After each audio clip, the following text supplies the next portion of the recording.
Mario Castelnuovo-Tedesco is a name you might not be familiar with. You probably know his music better than you know his name.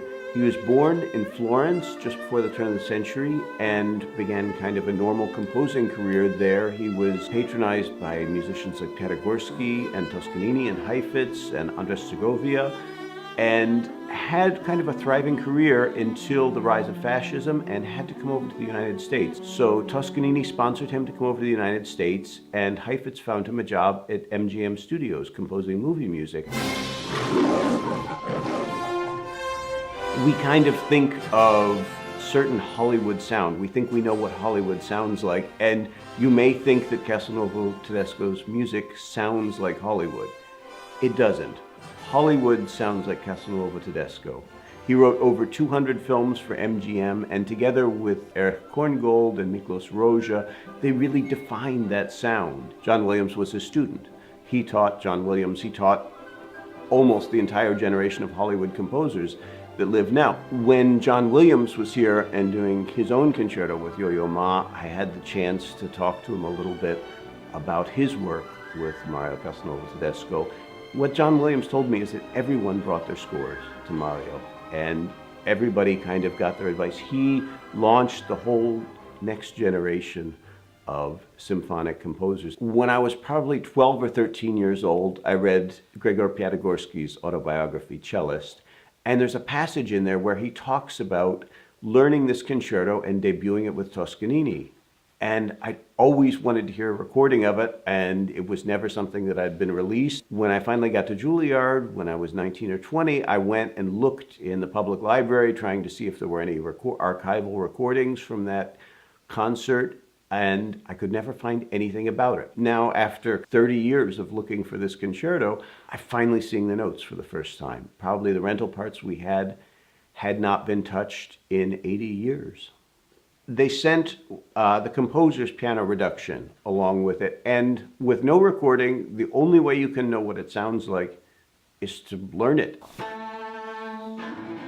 I think the first movement is quite, it's built on this dotted rhythm motive, and it's almost, it reminds me something a little bit of what you might see in the Ten Commandments or some of these kind of old biblical movies. It's very stately, majestic, and at the same time dramatic. Very kind of intensely dramatic, melodic, of course, and it's built on these kind of overlapping motifs. Then there is kind of a large written out cadenza for the cello towards the end, and it ends, it kind of dissolves into this kind of beautiful nothingness at the end of the first movement. The second movement was a tough one to figure out the tempo, actually, because his only marking is allegro gentile, gentle allegro. What is that character? The second movement was, I think, the one that everybody immediately loved. It's hard not to love. It's very tuneful. It's kind of this lilting dotted. It's light. Yeah, it's happy. Light. It's happy, it's beautiful. Elegant. It's a perfect reprieve from the drama of the first movement.